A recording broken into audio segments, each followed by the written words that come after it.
It's time for the North Idaho Prepcast on IdahoSports.com. That's right. Welcome in. It is an off-season edition of the North Idaho Prepcast on IdahoSports.com. My name is Brandon Baney. We are joined, of course, by our North Idaho resident and expert, Ryan Scaggs. Scaggs, what's up? How's your summer been? Finally getting a suntan this week, I guess. It's like we reverted back to the month of March for a few days, and but no, it's been good. I mean, we're at it. You know, my kiddo's been in a jiu-jitsu summer camp, so every day, which has been awesome. So he's tired at the end of the day, which is, as a parent, and can't ask for nothing more. So yeah, you got to make sure that summertime calendar is filled up with lots of activities to keep the young ones occupied for sure. This is the first North Idaho off-season Prepcast, but essentially every week through the month of June and July, we will be bringing you an off-season interview from one of the four regions that we cover throughout the school year on our Prepcast network: North Idaho, Treasure Valley, Magic Valley, and East Idaho. And whatever interview is coming to you, it will be not just in the North Idaho Prepcast feed, but also in all of our other Prepcast feeds as well. So North Idaho Prepcast fans have already heard interviews from the three other regions, Ryan. We are the last to go here, the first time through the batting order. Save the best for last, right? That's right. Yeah, I mean, no time like the present. So I'm excited for the interview today, though. It's going to be a lot of fun. Yes, we are so pleased to be joined, and we'll bring in our guest now, coming into her 10th season at Grangeville High School, I believe, as the girls basketball coach, Michelle Barger, coming to us from Grangeville, Idaho. Coach Barger, how are you? Pretty good. Just hanging in there, trying to get warm like everybody else. Yeah, did you guys have snow earlier this week? Oh yeah, it was on the hill. It just melted. Yeah, it was horrible. Yeah, describe because even amongst North Idaho people, you know, that's a big area. It's districts 1 and 2 essentially, and a lot of times Grangeville is kind of out of sight, out of mind. You guys are kind of on your own little island almost out there. For those that are way up north, kind of describe Grangeville and where you're located at and how far away or close, quote unquote, you are to other places. Well, we're North Idaho, but we're the most South Idaho school in North Idaho. So that's kind of how I describe it. We're about 3 hours from Coeur d'Alene. We're about 4 hours from Boise. So we're kind of right smack dab in the middle. Our league is we have to travel 3.5 hours to get to Kellogg. Another 3.5 hours to get to Priest River. St. Mary's is about over 2 hours. Orofino is an hour. So we're traveling a lot. What's the closest? Orofino is the closest. Man. Orofino is an hour and 15 minutes, and it's on a windy road. Yeah, there's no easy way. Like you can't just like run straight to Orofino. You've kind of got to either go down the river, or you have to cut down the backside through Kamiah and like Nez Perce down the back way that way. Or... Yeah, that's pretty sketch though. That one is really a bus wouldn't even be able to go down that way. Yeah, that's bad. It's pretty gnarly. Like you guys are kind of tucked in isolation there, but you know, the girls usually walk off the bus puking because they're car sick. Going to Orofino. It's bad. Yes, and that probably builds into it stinks to have to travel so far, but on the same side, does that give you guys a bit of a home court advantage, knowing that all those teams, when they have to come to your place, they've got to go through the same windy roads? Definitely. And for our district tournament, which I'd like to see something different, but for our districts, we do home court advantage. So the highest seed is host. So we've had the advantage of hosting all these years because we've always been the highest seed.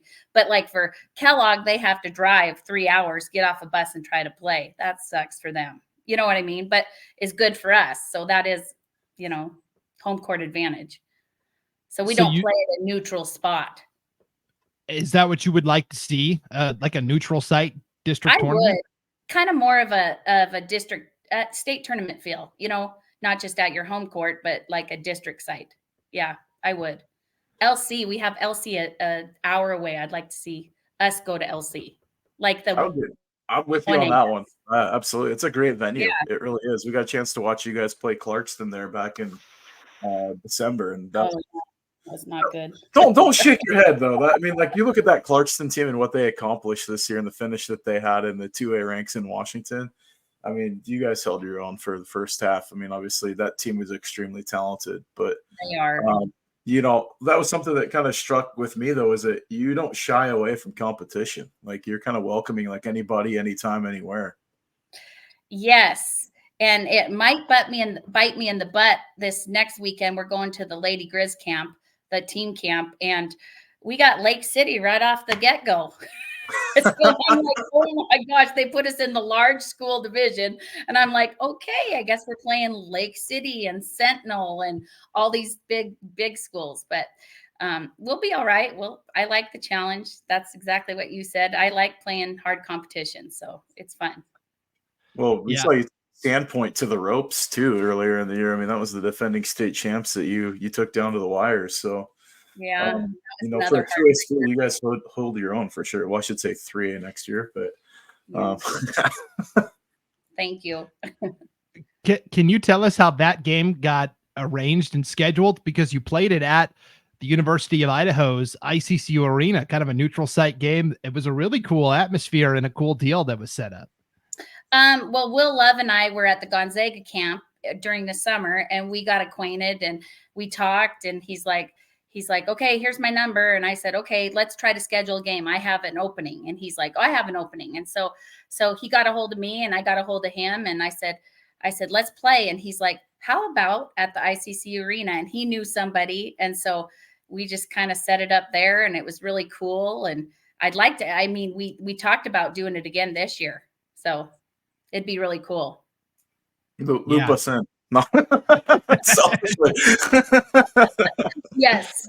If we get a game like you guys had last year, I mean, that for the fan standpoint would be amazing.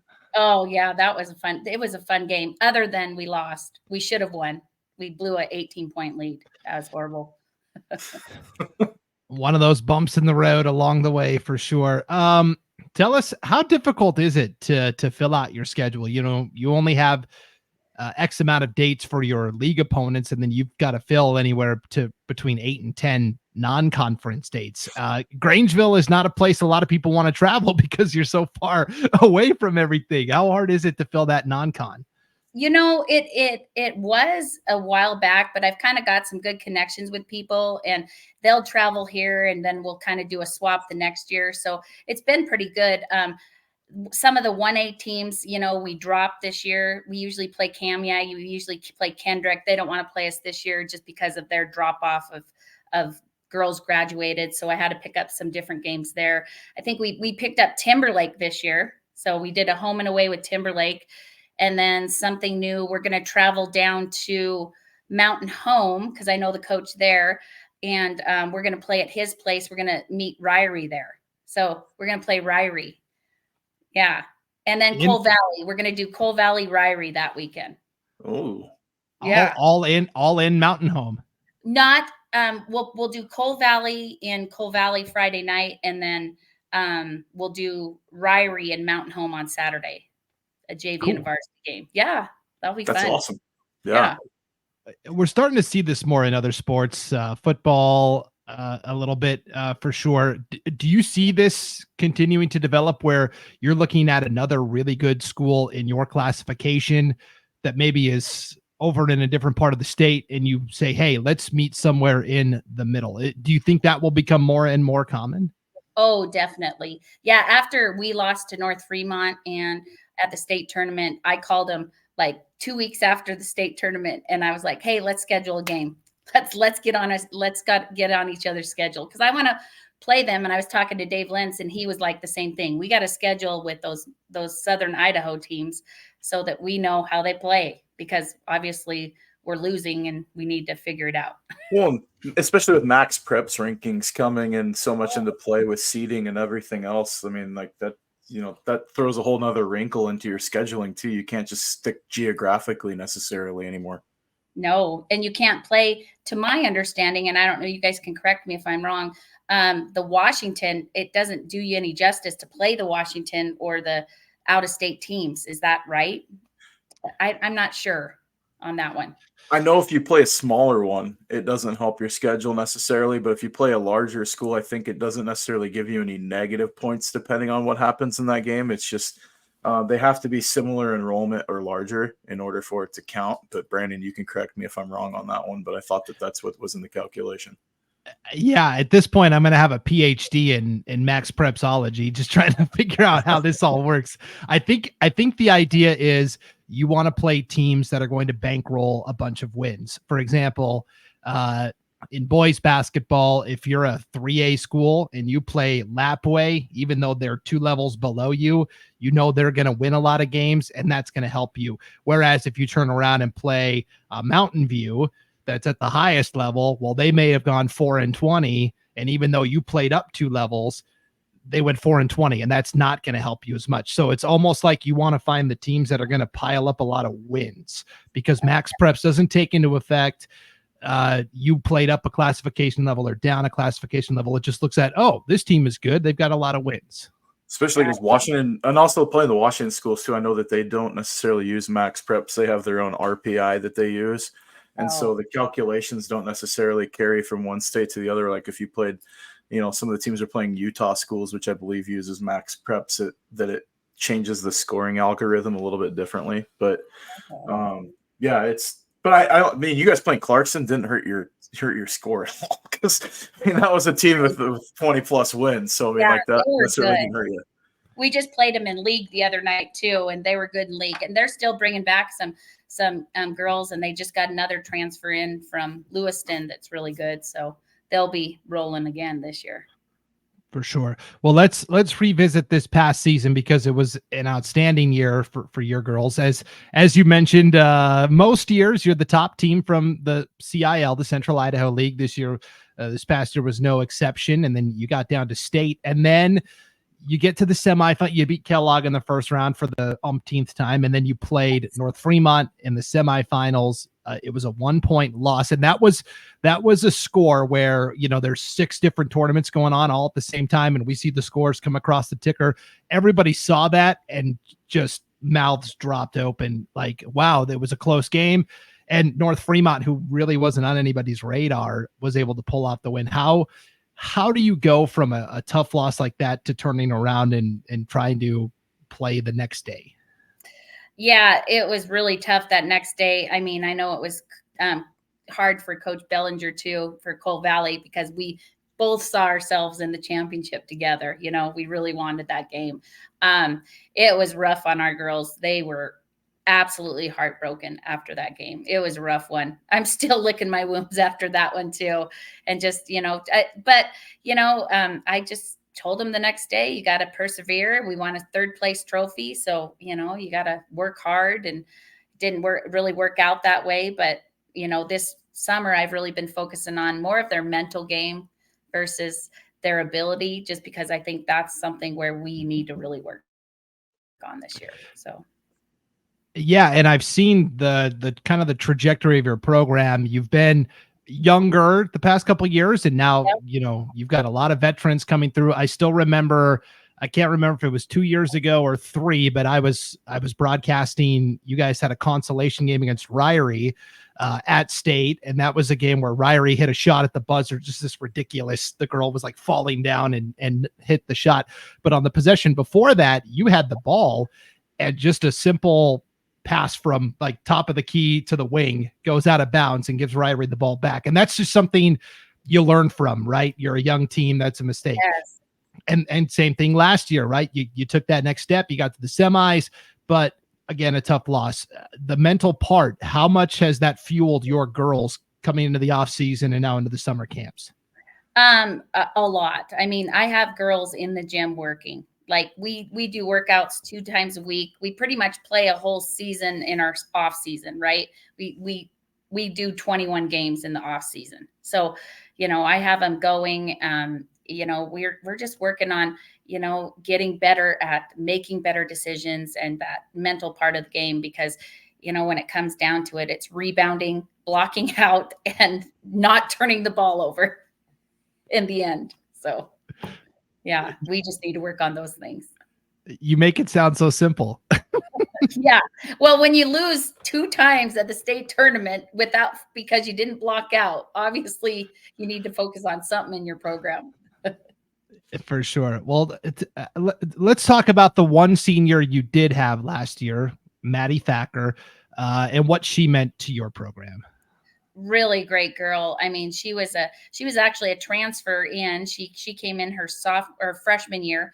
She didn't play with us her freshman year. She just got here right after basketball season. But gosh, she's been huge for our program. She's just such an athlete, and she was a great leader and could score and kind of took the back row seat to my 3 other scores.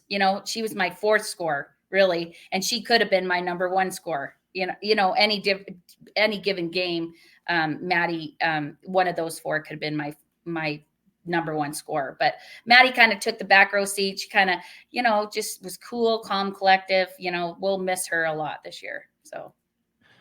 And the good news is then everybody else is back. Have you had a year this will be your 10th year at Grangeville, yes. right? As the head coach? Yes. Have you ever had a year where you've had this many important pieces coming back? When my daughter was a junior, I had a lot of those girls coming back the next year, but not like this year where I have 3, really, main scorers coming back and really good defenders coming back. So yeah, it's kind of exciting. And then I'll have 6 seniors, overall seniors, all the other girls that put all the other time in, and then I have some incoming freshmen and I have some good sophomores that are there, so I really have a really good group of freshmen coming in as well. So. Yeah. You mentioned your daughter, Camden. She is at LCSC, right? Correct. Yes. And then younger daughter, Karis, is going to be a senior this upcoming year or a junior? Junior. Yeah. Junior. Okay. Junior. Yep. What's that been like to be able to coach your daughters? Well, not easy at some point, but it's been pretty good. Now, the first one, Camden, when she went through the program, she's more a little even keeled than Karis. She's kind of more cool, calm, collective, a little bit more like her dad. Now, Karis, she's kind of a firecracker, and she's kind of more like me. So, yeah. But one thing is for sure, they've been both really great to coach. I thought it'd be a little harder with Karis, but it's actually been really good. We kind of just leave everything at the gym. That was my rule from day one. I leave every single thing at the gym. Like any kind of basketball talk, we don't talk about it when we come home. So I'm just mom at home and we don't talk basketball. One time I did it, Karis goes, "Mom, you're supposed to be my mom, not the coach right now. We can't talk basketball. You promised." So I don't. That's awesome. Yeah. Well, she seems like a great kid too. And I mean, we got a chance, like I was talking about earlier in the season, we watched her play when you guys played in that Avista tournament at LCSC. But the thing that stood out is her competitive drive. I mean, she's just like 110%, 150% of the time. Yeah, and I mean, you could check my math on that one. I think it adds up, but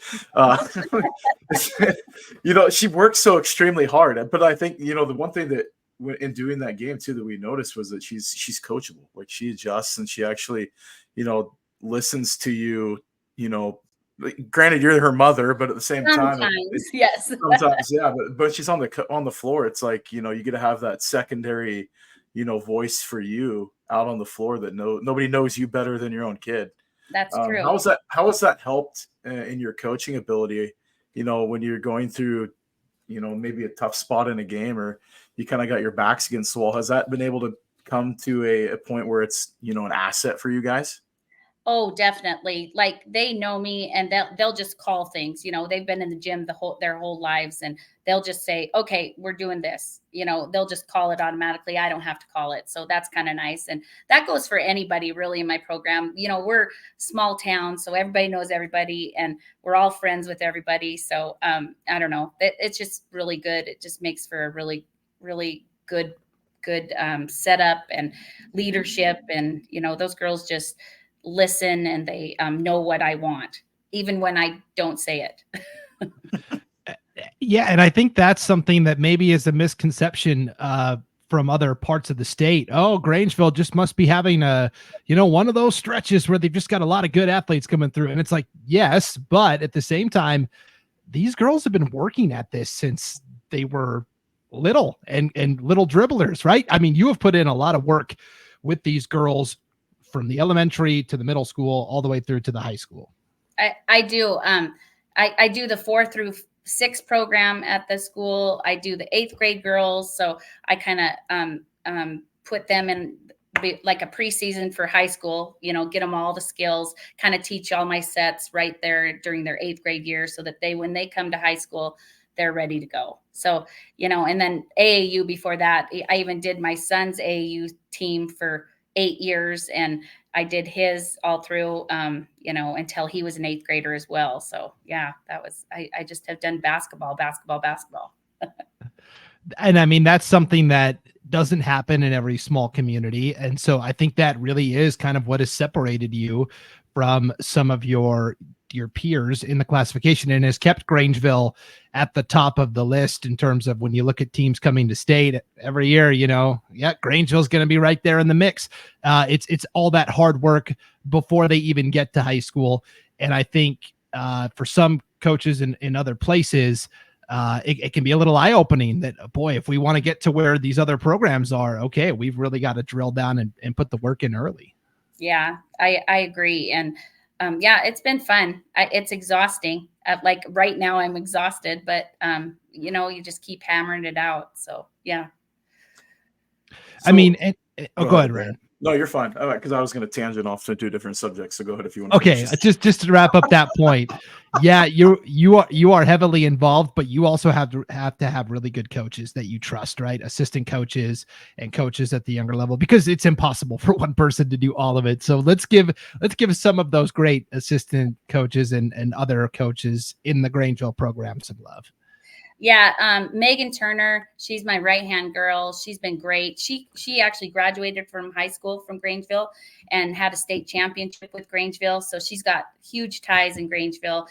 Used to be Megan Murphy is what her maiden name is. But anyhow, she has small kids. She sacrifices. When you have small kids, it's hard to coach and have small kids.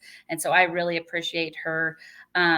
Jim Church has been a volunteer assistant in our program. He's just a longtime community member from Grangeville. Great guy. You guys would love him. He'd actually be just a show on his own. He's like he's the radio announcer for Grangeville. He does all the games. He's like the longtime radio announcer. You probably know who he is and have seen him, but great guy. He comes in and volunteers and helps with our posts. He's really kind of a post guy defense.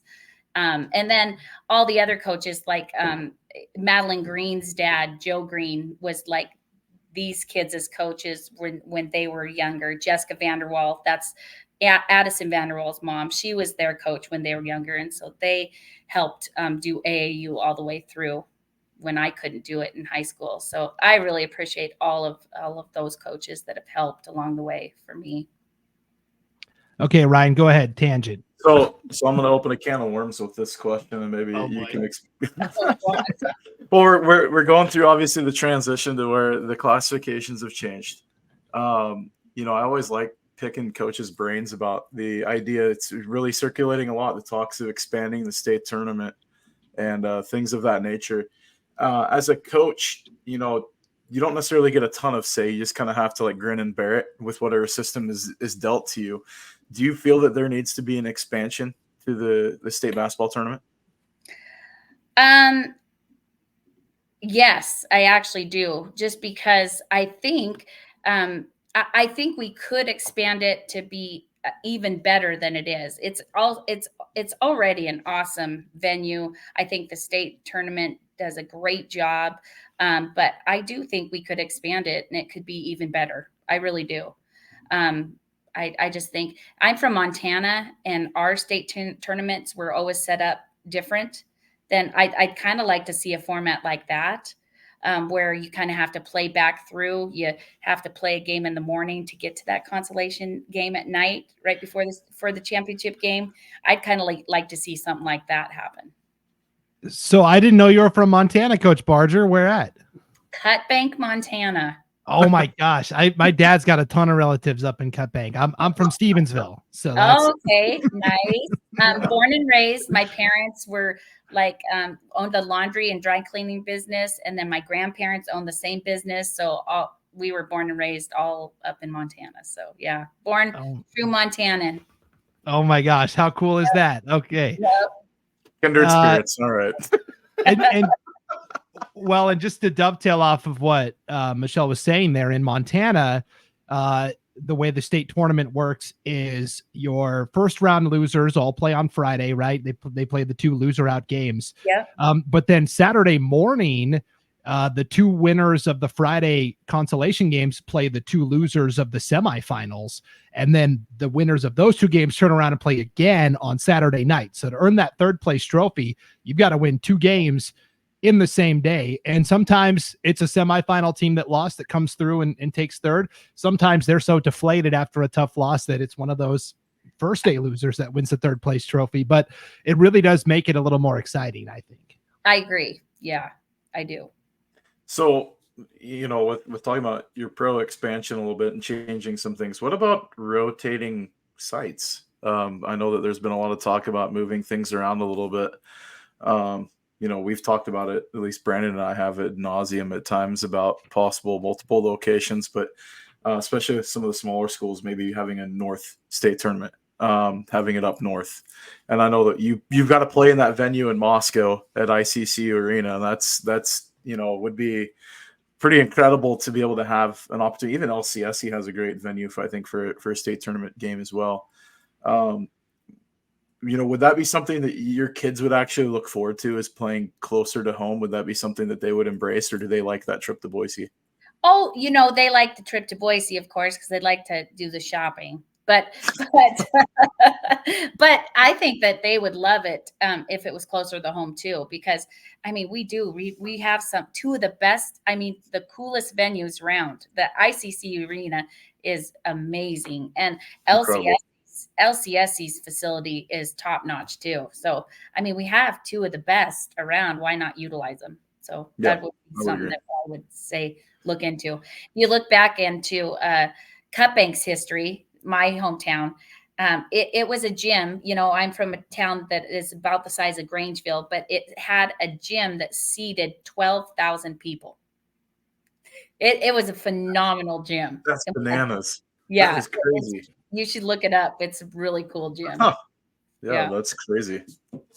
And correct me if I'm wrong, does Shelby have a huge gym too, right? Kind of like Cut Banks?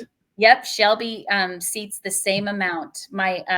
I taught in Shelby, actually. My second year, I taught in Browning on the other side on the Blackfoot Indian Reservation my first year, and then I taught in Shelby the next year. So right and Cut Bank's right in between, but they have a huge gym too. Yeah. That thing is massive. I'm looking at it right now. That is crazy. And then look at Shelby. Shelby's is just as big. It's because of all the oil money that was back in the day. That's oil. The oil fields paid for all those gyms. Yeah. That is insane. Yeah. Pretty cool.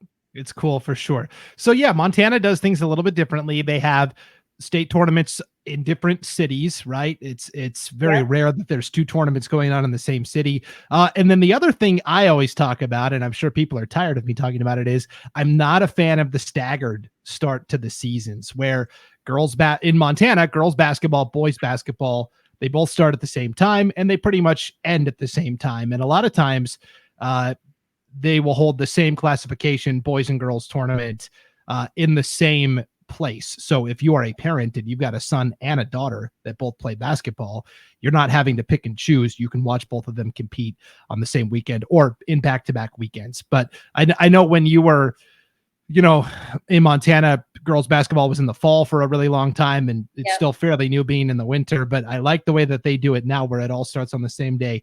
I really hate the start of girls basketball season always gets overshadowed by the football semifinals, the football championships. I think it's a huge disservice to all of the great young women and the great coaches, because the start of the basketball season for girls has no fanfare, no buildup, no anything. And I just wish that could get changed. But what do you think about it as somebody who's in there coaching?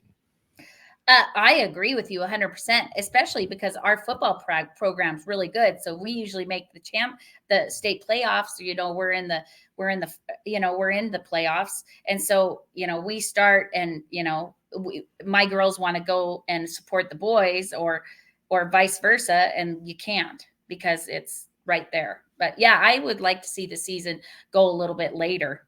Yeah. Because you run into some snafus with everything along the way. Do you think that maybe if we end up going the direction of encouraging that split start, or the same, both seasons start simultaneously, boys and girls basketball, is that the way of maybe getting the state to change locales to where multiple state tournaments can move around the state? I know I grew up as a kid growing up in Clarkston, so like I'm used to Washington. You knew that 3A and 4A are going to be in Tacoma, 2A, 1A's in Yakima, State B is in Spokane, and that's how it was.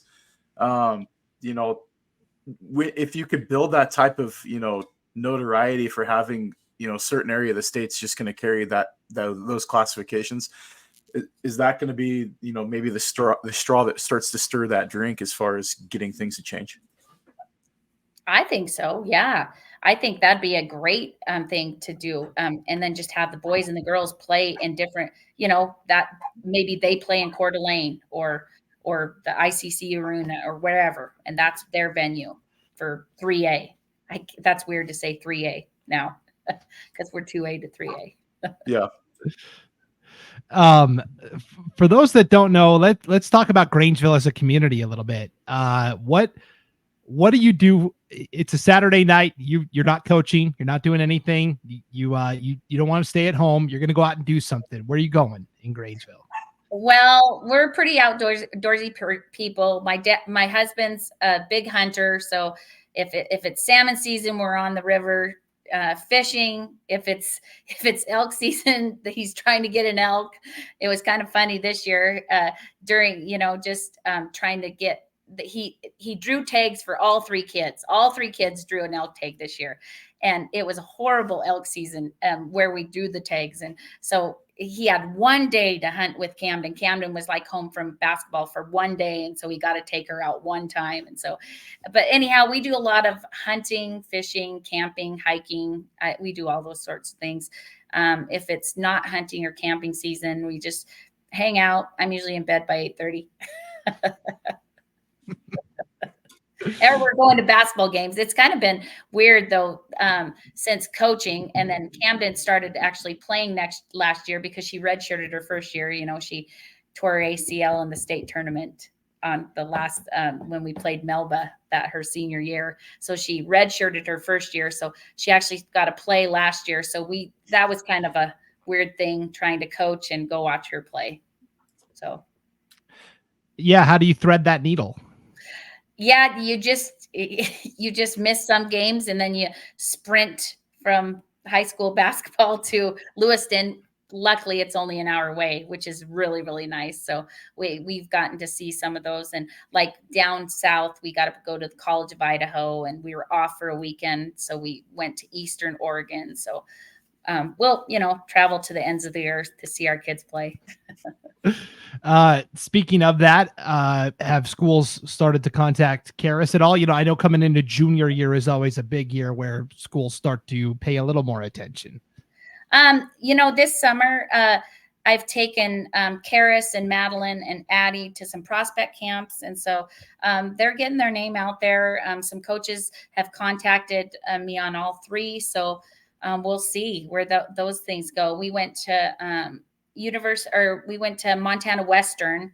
The coach there is looking at Madeline for basketball, they're talking to her. So, and she's going to be a senior. So she's gotten some more hits than Addie and Karis, but coaches are looking at them and they're interested. So that's kind of exciting too, that all three of them want to really, their goals are to play college basketball, all three of those girls. So that's kind of exciting for me. I've never had three girls that really want to play.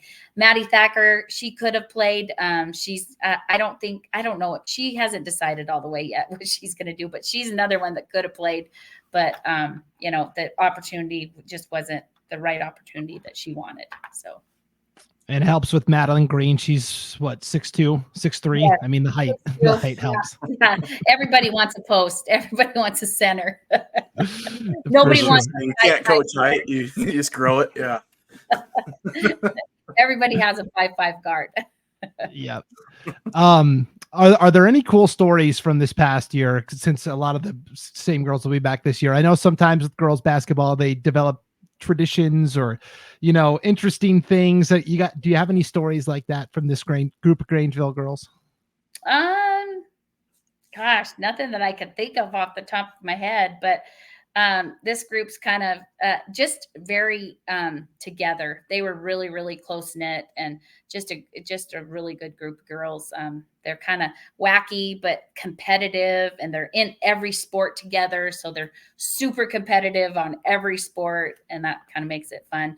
I'll be in Missoula. It'll be a little tricky this weekend. I'm without Karis this weekend because she's in a national science fair thing.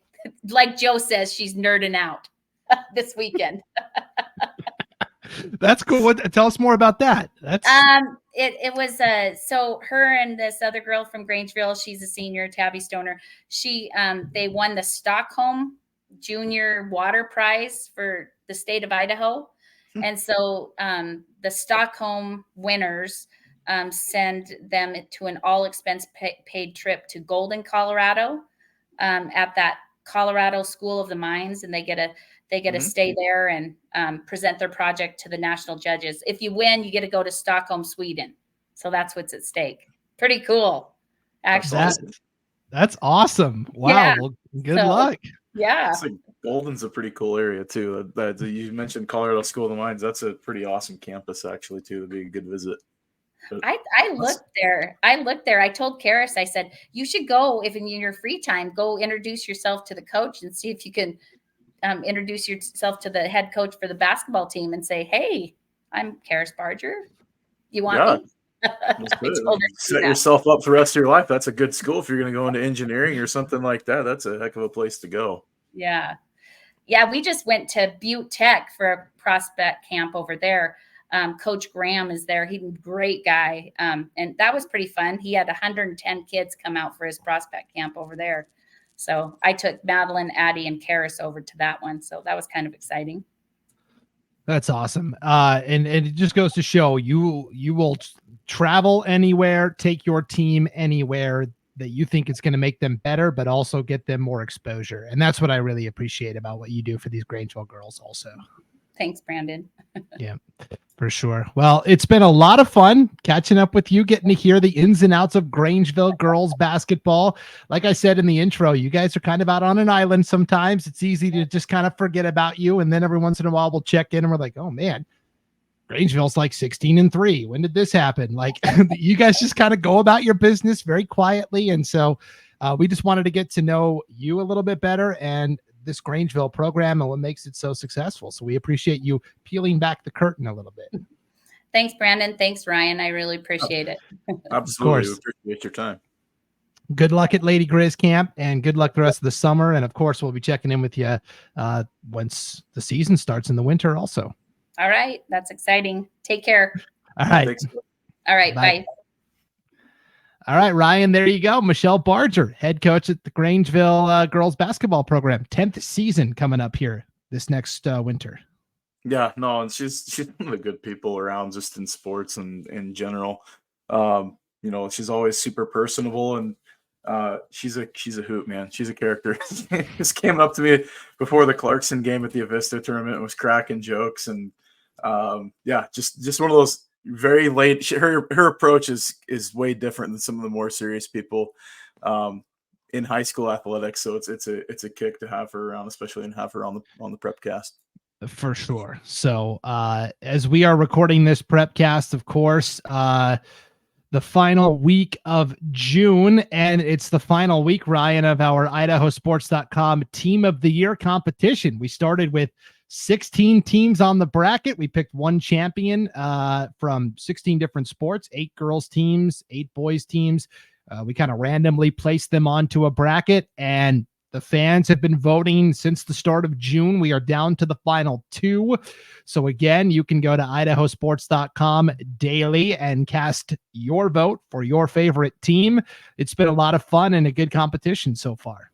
Yeah, no, I'm friends with Zane Hobart at Kendrick, and his team is in the running. They're in the semifinals, I believe, against Sugar Salem.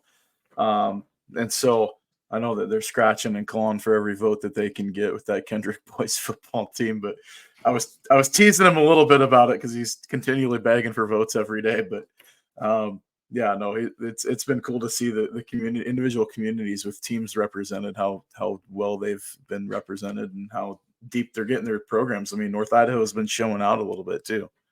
Yeah, for sure. Or if, baseball was also in the semifinal. So by the time you're watching this, the semis will be decided.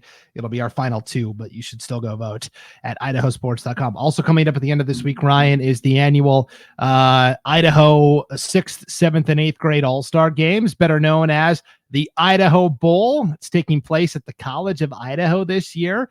And this is a really fun opportunity to see the future football talent in the great state of Idaho, 6th grade, 7th grade, 8th grade. In the short time that I've been here at IdahoSports.com, Ryan, and I've been broadcasting these games, there's always a ton of kids from Priest River, it seems like, which is awesome. Yeah, and there's kids from Lakeland and Coeur d'Alene that are going to be in the game as well. And it's been kind of interesting. We've been doing it long enough now that you watch those games and you just start tracking some of the names that come through, and you're seeing them translate now. At the varsity level in high school, we're calling them as, juniors and seniors and in the high school game. So it's cool just to see the next level of the growth and maturation of these players and the athletes, starting young. Idaho is putting itself on the map as a really high quality football state, and it's shown at the youth level too. Yeah, for sure. So IdahoSports.com will be broadcasting all 3 of those games from the Idaho Bowl. This is the first annual Idaho Bowl. And it's, again, 6th grade, 7th grade, and 8th grade this Saturday, June 29th on IdahoSports.com. If you're looking for something to do, if you're needing that football fix, you can tune in and watch the next wave of talent here, because especially in that 8th grade game, Ryan, some of those kids are going to be varsity contributors. Yeah, absolutely. And that's, especially the smaller school kids that come in, they play right away. As freshmen, they'll be thrown in the mix, and it'll be interesting to see how, the growth continues to happen. I mean, I know they're really high on this group of kids this year, and they've had the selection process was, I think, a little more in depth than years past, and a large pool to choose from. I mean, there's a lot of talent out there, so it's going to be competitive games too, high quality football at the youth level. It's a lot of fun. So if you get a chance, who needs to watch the UFL? Why don't you tune into this on Saturday? That's right.